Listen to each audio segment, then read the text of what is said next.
I appreciate it very, very much. Okay. Many Montanans have reached out to my office with complaints about difficulties receiving much needed loans because their credit reports are frozen or suspended. With little face-to-face assistance from the CRAs, folks feel that they're being held hostage by the CRAs. So for all of you, how will you help consumers quickly lift freezes on their credit reports?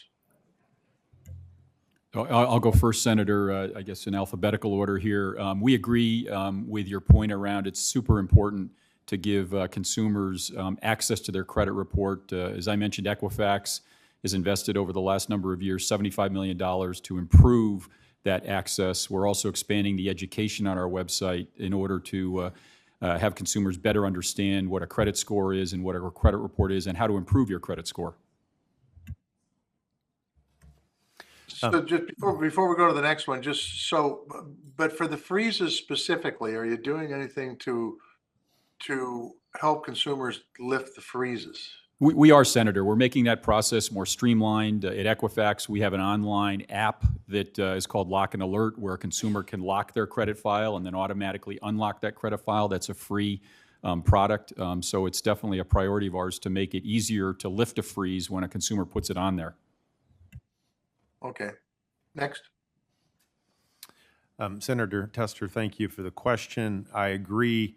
This process needs to be quick and seamless for consumers. Today, there are two flavors of the process. A consumer can enact a credit freeze, which is enabled legislatively across various states. It also takes a bit more time to freeze and unfreeze one's credit through these processes. TransUnion has also invested and innovated in an app and a credit lock product where consumers can lock and unlock access to their credit instantaneously.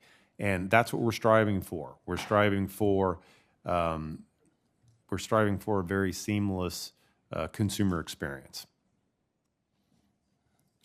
And Senator, at Experian, we make it available free to consumers to freeze and unfreeze their credit reports.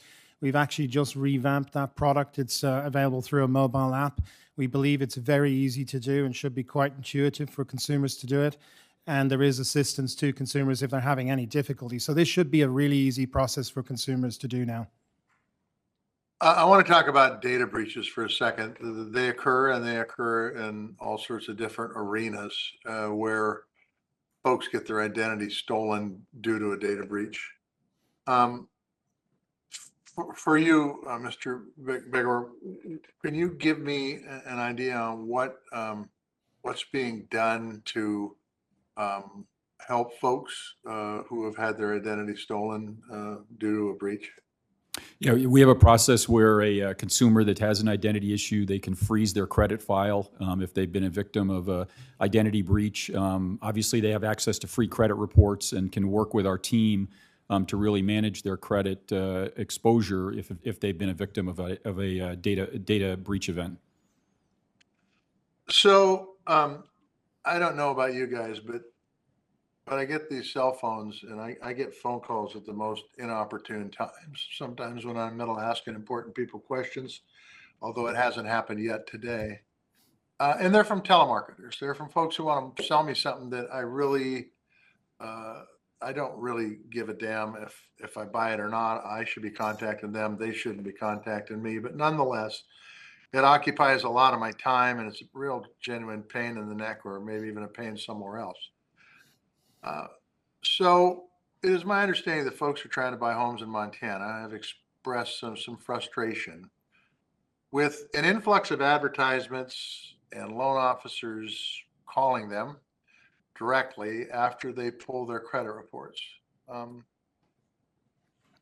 Is this being done because you guys are selling this information to third-party entities without their consent, or do they give consent, or are you not selling the information at all to third parties that are basically in a business of trying to make money, but contacting people that, quite frankly, would contact them normally if that was the case? It's for all of you.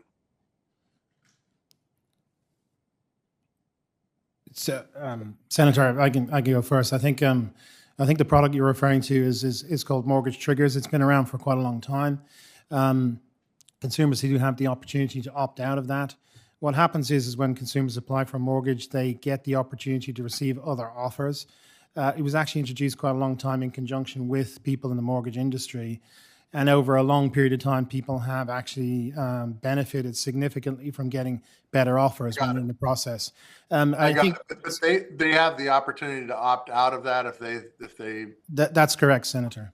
Yeah, that's correct. That's perfect. Is that a big deal, or is it happen just with a phone call, or how's that done? No, it's very easy to do, Senator. It may not be known by all consumers, but it's a very simple process to do. How about the other two? If you go onto the Experian website, or I'm sure it's true in the other bureaus as well, it's actually a relatively simple and straightforward process to do. Good.